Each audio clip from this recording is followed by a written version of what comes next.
یہ national audio library for the blind کی آواز ہے۔ بسم اللہ الرحمن الرحیم۔ السلام علیکم۔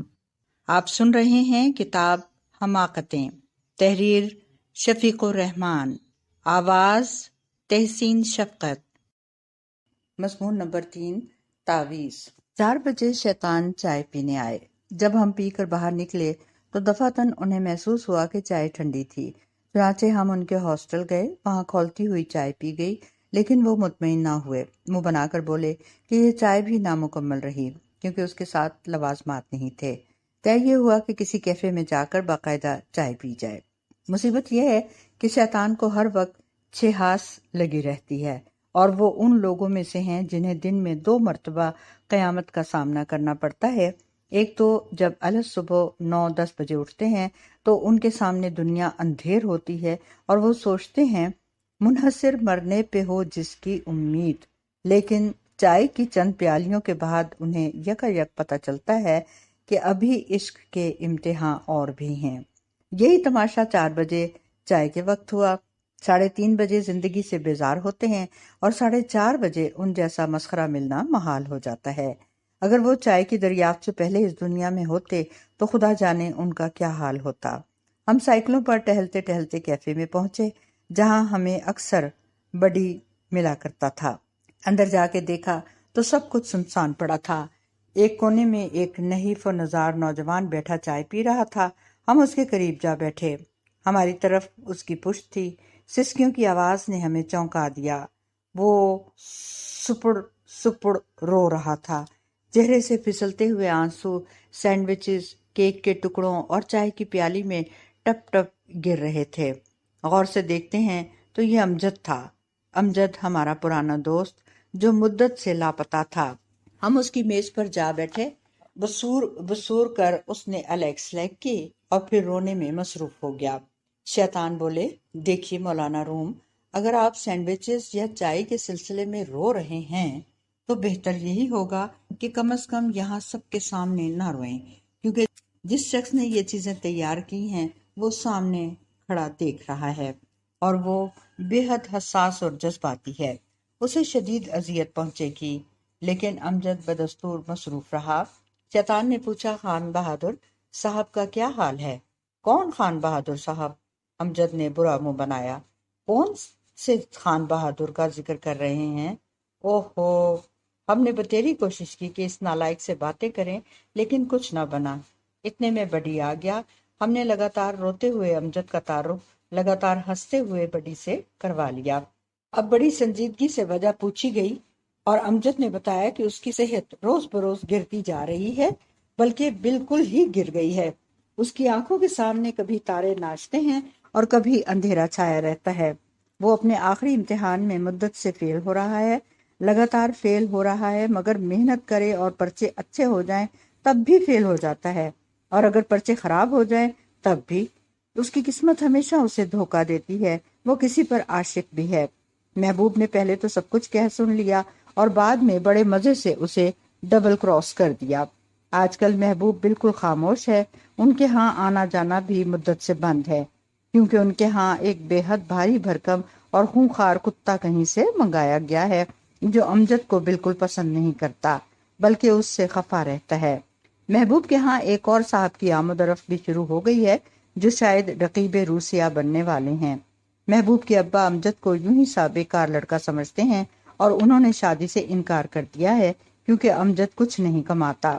شیطان اور مقصود گھوڑے کی طرح شہزادہ ہے، لیکن سب سے بڑی مصیبت یہ ہے کہ اس کا کسی چیز کو دل ہی نہیں کرتا بلکہ جی نہیں چاہتا، یہاں تک کہ چائے سامنے رکھی ہے اور پینے کو جی نہیں چاہتا۔ گفتگو کے موضوع بدلتے رہے اور ہم نے امجد سے لے کر امجد تک گفتگو کی۔ شیطان بولے، بھائی تمہاری مصیبتیں تو اتنی ہیں کہ ایک گارڈین اینجل تمہارا کام نہیں کر سکتا۔ تمہارے لیے فرشتوں کا سینڈیکیٹ بیٹھے گا۔ بڑی نے کہا، تم آج سے ورزش شروع کرو، ہلکی پھلکی اور مقوی غذا کھاؤ، صبح اٹھ کر لمبے لمبے سانس لیا کرو، قوت ارادی پیدا کرو، خوب محنت کر کے امتحان پاس کرو، ملازمت ضرور مل جائے گی اور سب کچھ ٹھیک ہو جائے گا۔ ادھر امجد نے اور زیادہ رونا شروع کر دیا۔ اب تو وہ باقاعدہ بھوں بھوں کر کے رو رہا تھا۔ آخر طے ہوا کہ امجد کی سچ مچ مدد کی جائے اور کل پھر یہیں ملاقات ہو۔ اگلے روز ہم سب وہیں ملے۔ اتفاق سے کالج کی چند لڑکیاں بھی وہاں بیٹھی تھیں۔ ایسے موقعوں پر میں ہمیشہ یوں ظاہر کیا کرتا ہوں جیسے میں شیطان کے ساتھ نہیں ہوں، کیونکہ ہمارے کالج کی لڑکیاں شیطان کو پسند نہیں کرتی۔ جتنی دیر وہ ہماری طرف دیکھتی رہی میں کسی اور طرف دیکھتا رہا۔ ان کے جانے پر گفتگو شروع ہوئی۔ امجد، تم موسیقی پر فدا ہو جاؤ، شیطان بولے۔ یہ پیازی ساڑی والی لڑکی بڑا اچھا ستار بجاتی ہے، تمہیں کوئی ساز بجانا آتا ہے؟ ہاں۔ کون سا؟ گراموفون۔ تب تو موسیقی کو تم پسند نہیں کرو گے۔ اچھا یہ بتاؤ کہ جب تم آخری مرتبہ اس لڑکی سے ملے تھے تو کیا باتیں ہوئی تھیں؟ میں نے اسے شادی کے لیے کہا تھا، اور یہ کہ میں کچھ بھی نہیں ہوں، نہ کچھ کما سکتا ہوں، نہ کسی قابل ہوں، نہ کچھ کر سکتا ہوں اور نہ کچھ کر سکوں گا۔ پھر اس نے کچھ بھی نہیں کہا اور آج تک خاموش ہے۔ تمہارے ہونے والے سسر اچھے خاصے قبر رسیدہ بزرگ ہیں، میں انہیں بالکل پسند نہیں کرتا، لیکن لڑکی بہت اچھی ہے۔ جتنے تم شکل و صورت میں بخشے ہوئے ہو اتنی ہی وہ حسین ہے۔ تمہیں احساس کمتری ہو جائے گا۔ بھلا کبھی تمہاری خط و کتابت ہوئی ہے اس لڑکی سے؟ ہوئی تھی، کہہ کر امجد نے خطوط کا پلندہ میز پر رکھ دیا۔ شیطان نے جلدی سے خطوط کو سونگھا اور بولے، جلدی ہے اس لیے ساری باتیں تو کبھی فرصت میں پڑھیں گے، البتہ میں خطوط کو ترتیب بار رکھ کر صرف القاب پڑھ کر سناتا ہوں۔ ترتیب بار القاب یہ تھے: جناب امجد صاحب، امجد صاحب، امجد، پیارے امجد، میرے امجد، امجد ڈارلنگ، امجد ڈارلنگ، میرے امجد، پیارے امجد، امجد، امجد صاحب، جناب امجد صاحب۔ ادھر امجد نے پھر رونا شروع کر دیا۔ شیطان بولے، میں رات بھر سوچتا رہا ہوں کہ تمہارے لیے کیا کیا جائے۔ یہاں سے بہت دور جنگلوں میں ایک پہنچے ہوئے بزرگ رہتے ہیں، ان تک میری رسائی ہو سکتی ہے۔ اچھا، تعویذ گنڈوں پر کس کس کا اعتقاد ہے؟ سوائے بڑی کے سب متقد تھے۔ بڑی نے پوچھا، تعویذ گنڈے کیا ہوتے ہیں؟ کیا امریکہ میں تعویذ نہیں ہوتے؟ نہیں تو۔ جب بڑی کو سب کچھ بتایا گیا تو وہ بولا، ہمارے ہاں گڈ لک کے لیے شگون ہوتے ہیں، مثلا سیاہ بلی کا دیکھنا یا سڑک پر گھوڑے کی نال کا مل جانا، یہ تعویذ وغیرہ نہیں ہوتے۔ لیکن مجھے شگوفوں پر اعتقاد تھا، کیونکہ ایک مرتبہ میں ایک لڑکی سے شادی کرنا چاہتا تھا۔ نجومی نے مجھے بتایا کہ اگر مجھے اگلے اتوار کو غروب آفتاب سے پہلے سڑک پر گھوڑے کی نال مل گئی تو بہت اچھا شگون ہوگا اور غالباً اس لڑکی سے میری شادی ہو جائے گی۔ اگلے اتوار کو میں نے منہ اندھیرے اٹھ کر سڑکیں ناپنا شروع کر دیں۔ دوپہر ہوئی، سپہر آیا، گھوڑے کی نال تو کیا کسی گدھے کی نال بھی نہ ملی۔ آخر میں نے استبلوں کا رخ کیا، وہاں بھی ناکامی ہوئی۔ شام ہونے پر میں بہت گھبرایا۔ ہمارے پڑوس میں ایک گھوڑا رہتا تھا۔ میں نے چند اوزار اٹھائے، اپنے بھائی کو ساتھ لیا اور چپکے سے اس گھوڑے کو باندھ بوند کر رکھ دیا۔ گھوڑا ہرگز رضامند نہیں تھا، لیکن ہم نے زبردستی اس کی نال اتار لی۔ باہر نکل کر جو دیکھا تو سورج غروب ہو رہا تھا۔ اگلے روز میں نے اس لڑکی سے شادی کے لیے کہہ دیا اور اس نے کسی اور سے شادی کر لی۔ تب سے گھوڑے کی نال سے میرا اعتقاد اٹھ گیا۔ کیا لغویت ہے! اگر گھوڑے کی نال اتنی ہی مبارک چیز ہے تو گھوڑوں کو بے حد خوش نصیب ہونا چاہیے۔ لیکن تمہارا واسطہ مشرق کے عاملوں سے نہیں پڑا۔ یہاں تو ایسے ایسے عمل کیے جاتے ہیں کہ سن کر یقین نہیں آتا۔ شکلیں بدل جاتی ہیں، تقدیریں بدل جاتی ہیں، یہاں تک کہ دنیا بدل جاتی ہے۔ اچھا، ہاں، تم نے پیروں فقیروں اور سنیاسیوں کے متعلق نہیں پڑھا؟ میں نے فلموں میں دیکھا ہے کہ ہندوستان میں بڑی بڑی پراسرار باتیں ہوتی ہیں۔ یہاں کے فقیر کچھ پڑھ کر ایک رسے پر پھونک دیتے ہیں، رسا سیدھا کھڑا ہو جاتا ہے اور وہ رسے پر چڑھ جاتے ہیں۔ رات کو وہ میخوں کے بستر پر سوتے ہیں۔ یقیناً تم خود دیکھ لو گے۔ میں کوشش کر رہا ہوں کہ امجد کے لیے ان بزرگ سے تعویذ حاصل کروں، اگرچہ یہ بہت مشکل کام ہے۔ اول تو وہ بزرگ کسی کو تعویذ دیتے ہی نہیں، اگر کبھی ہوش ہو کر دے دیتے ہیں تو صرف سال میں ایک آدھ مرتبہ۔ لیکن میں نے اپنی ساری کوششیں صرف کر دی ہیں، ان کا تعویذ جادو سے کم اثر نہیں رکھتا۔ ناممکن سے ناممکن باتیں بھی ممکن ہو جاتی ہیں۔ اگر مل گیا تو امجد کی تقدیر بدل جائے گی۔ اور امجد، تمہیں میری ہدایات پر عمل کرنا ہوگا۔ اب تمہارے لیے صرف دو باتیں رہ گئی ہیں، یا تو میری ہدایات پر عمل کرو اور یا پھر ان پر عمل کرو۔ شیطان نے ایک لمبی چوڑی فہرست بنائی۔ امجد 2 دن بھوکا رہے گا، صرف اسے بکری کا دودھ اور چھوارے ملیں گے، وہ کسی سے بات نہیں کرے گا۔ دوسرے روز شام کو حجامت کرائے گا اور پھر سفید لباس پہن کر عطر لگا کر رات بھر ایک وظیفہ پڑھے گا۔ اگلے روز تالاب میں کھڑا ہو کر دعا مانگے گا اور سورج کی پہلی شعاع کے ساتھ اس کے بازو پر تعویذ باندھ دیا جائے گا، وغیرہ وغیرہ۔ امجد نے فقط ایک اعتراض کیا، وہ یہ کہ وہ سر پر اس طرح ہرگز نہیں پھروائے گا، البتہ کینچی سے حجامت کرا لے گا۔ شیطان 1 ہفتے تک غائب رہے، پھر یک تعویذ لے کر نازل ہوئے۔ پہلے تو ان بزرگ کے متعلق باتیں سنائیں کہ انہوں نے اپنی ساری عمر جنگلوں میں گزاری ہے، بہت کم کھاتے ہیں، بولتے تو بالکل نہیں، کوئی شخص ان کے پاس تک نہیں پھٹک سکتا، ان کے کمالات معجزوں سے کم نہیں، ان سے تعویذ حاصل کرنا بالکل ناممکن ہے، لیکن شیطان اپنی خوش قسمتی اور محض اتفاق سے کامیاب ہوئے۔ ہم ان کی باتوں سے بہت متاثر ہوئے۔ شیطان نے رومال کھول کر ہمیں تعویذ کی زیارت کرائی۔ تعویذ موم جامے میں لپٹا ہوا تھا اور اس سے عنبر کی ہلکی ہلکی مہک آ رہی تھی۔ میں نے اور امجد نے اسے بوسہ دیا اور آنکھوں سے لگایا۔ بڑی نے بھی ہماری تقلید کی۔ امجد 2 روز شیطان کے ساتھ رہا۔ تیسرے روز اس کے داہنے بازو پر تعویذ باندھا گیا۔ شیطان ایک فاتحانہ انداز میں بولے، لو بھیا، سمجھ لو کہ آج تمہاری قسمت جاگ اٹھی، اب اس مقدس طاقت کے کرشمے دیکھو۔ ہم نے چند روز بعد امجد کو دیکھا، بسورتے ہوئے چہرے پر اب مسکراہٹ کھیل رہی تھی، لباس بھی پہلے سے بہتر تھا۔ آہستہ آہستہ تعویذ کی برکت سے تبدیلیاں آنی شروع ہو گئیں۔ اب ہر کام کے لیے امجد کا جی کرنے لگا، وہ چست ہو گیا۔ اب یا تو وہ نہایت شوخ ٹائی لگاتا اور یا رنگین سکارف پہنتا، ہمیشہ اس کے کوٹ کے کاج میں ایک مسکراتا ہوا پھول اٹکا ہوتا۔ امجد کے امتحان میں 1 ہفتہ رہ گیا تھا۔ میں اور شیطان اس کے ہاں گئے، اس کی 2-3 من پسند کتابوں کو دیکھا۔ شیطان کہنے لگے، کتابیں بہت زیادہ ہیں اور وقت بہت تھوڑا ہے، میرے خیال میں کچھ ہم پڑھتے ہیں، کچھ تم پڑھو، باقی کتابیں بڑی پڑھے گا۔ امجد نے کہا، مذاق مت کرو، کوئی اور تدبیر بتاؤ۔ شیطان نے مشورہ دیا کہ کتابوں کے خلاصے، نوٹ اور ایسی ویسی چیزیں امتحان میں ساتھ لے جاؤ اور خوب دل کھول کر نقل کرو۔ امجد نہ مانا۔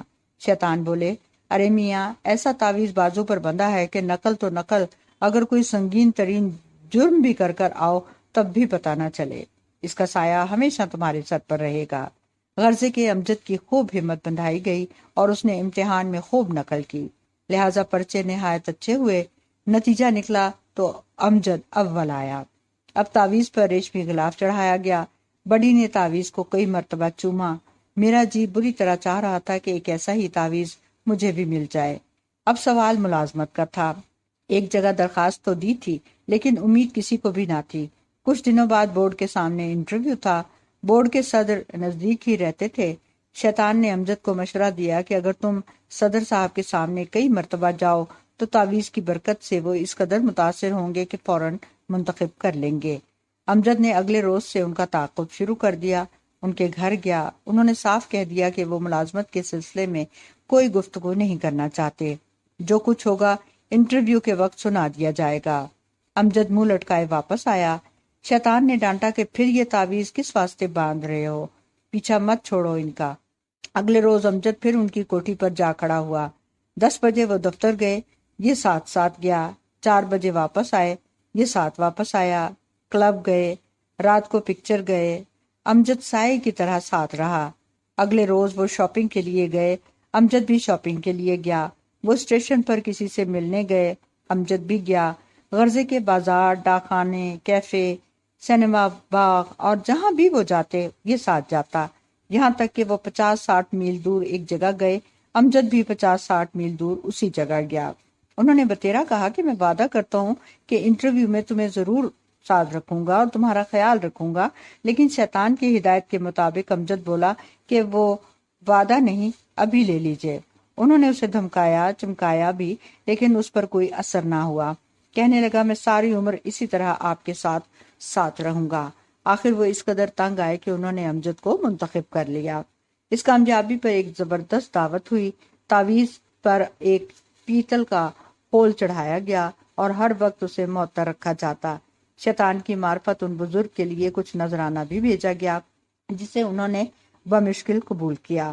میں نے مصمم ارادہ کر لیا کہ میں بھی اس ایک تعویذ اپنے ساتھ بنواؤں گا۔ بڑی نے بھی شیطان سے یہی خواہش ظاہر کی۔ اب اس لڑکی کی باری آئی۔ سب سے پہلے تو وہاں رسائی کا سوال تھا۔ اس کا نیا کتا نہایت ہی ہیبت ناک اور آدم خور قسم کا تھا۔ اسے دیکھ کر ہی امجد کی روح قفس عنصری سے پرواز کر جاتی تھی۔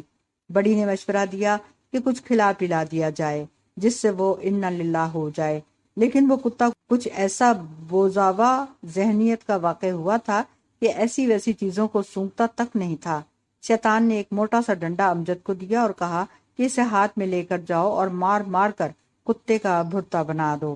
امجد کانپ اٹھا، گڑ گڑا کر بولا، خدا کا واسطہ میں یہ ہرگز نہیں کر سکتا۔ شیطان نے تعویذ چھو کر کہا، جانتے بھی ہو یہ کیا چیز ہے تمہارے بازو پر؟ یہ تعویذ ہمیشہ تمہاری حفاظت کرے گا، خواہ تم شیروں سے دل لگی کرتے پھرو، بال تک بھیگا نہ ہوگا۔ کافی لمبی بحث کے بعد امجد مانا۔ اگلے روز الگ صبح امجد ہاتھ میں ڈنڈا لیے ان کے ہاں گیا۔ کتا باغ میں چہل قدمی کر رہا تھا۔ امجد نے کتے کی ایسی مرمت کی کہ طبیعت صاف کر دی۔ اس دن سے امجد اور کتا بڑے گہرے دوست بن گئے ہیں۔ امجد کو دیکھ کر وہ نہ صرف دم ہلاتا بلکہ باقاعدہ مزاج پرسی کر کے ساتھ ساتھ چلتا۔ وہ صاحب جو گھر آیا کرتے تھے ان کے لیے بھی یہی نسخہ پیش کیا گیا، لیکن بڑی نہ مانا۔ بولا کہ کتے اور انسان میں کچھ فرق ہونا چاہیے، بہتر ہوگا کہ انہیں پہلے دھمکایا چمکایا جائے۔ وہ صاحب قد میں امجد سے دگنے تھے۔ امجد پہلے تو بہت ڈرا، لیکن جب شیطان نے ڈانٹ کر کہا کہ اسی طرح وہ اپنی نہیں بلکہ تعویذ کی توہین کر رہا ہے اور اسے کوئی چھو تک نہیں سکتا، تو امجد ان صاحب سے ملا اور انہیں صاف صاف بتا دیا کہ خبردار جو آئندہ اس گھر میں قدم رکھا۔ انہوں نے حیران ہو کر پوچھا کہ میاں تم کون ہو؟ یہ بولا کہ میں کوئی بھی ہوں، لیکن یہ واضح ہے کہ میں نے آپ جیسے بہت سو کو سیدھا کیا ہے۔ بس خیریت اسی میں ہے کہ آئندہ آپ اس گھر کا رخ نہ کریں۔ امجد نے کچھ اس طرح گفتگو کی کہ وہ صاحب واقعی سہم گئے۔ امجد نے چلتے وقت کہا کہ میرا ارادہ تو کچھ اور تھا، لیکن فی الحال صرف انتباہ کرنے پر اکتفا کرتا ہوں۔ آپ سمجھدار ہیں تو سمجھ جائیں گے۔ اس دن کے بعد وہ صاحب ایسے غائب ہوئے جیسے گدھے کے سر سے سینگ۔ امجد لڑکی سے ملا، خدا جانے کیا باتیں ہوئیں، لیکن سنیچر کو ان دونوں کو میٹنی شو پر دیکھا گیا۔ لڑکی واقعی بہت پیاری تھی۔ امجد اس کے سامنے بالکل حکم کا غلام معلوم ہو رہا تھا، لیکن خوب اکڑ اکڑ کر چل رہا تھا۔ بڑی تو اب تعویذ پر باقاعدہ ایمان لے آیا تھا۔ بولا کہ میں یہ سب کچھ لکھ کر امریکہ کے سب سے مشہور سائنس کے رسالے میں بھیجوں گا۔ میں نے اس قدر زود اثر اور کارآمد عمل آج تک نہیں دیکھا۔ یہ کسی جادو سے کم نہیں۔ معجزے ابھی ختم نہیں ہوئے۔ مشرق واقعی نہایت پر اسرار جگہ ہے۔ تعویذ پر چاندی کا خول چڑھایا گیا۔ ہر دوسرے تیسرے دن ہم سب اسے چومتے اور آنکھوں سے لگاتے۔ اب امجد کی تمام مشکلیں حل ہو چکی تھیں، صرف اس کی شادی باقی تھی۔ لیکن یہ مشکل سب سے کڑی تھی، کیونکہ اس کے ہونے والے خسر واقعی نہایت گرم خشک انسان تھے۔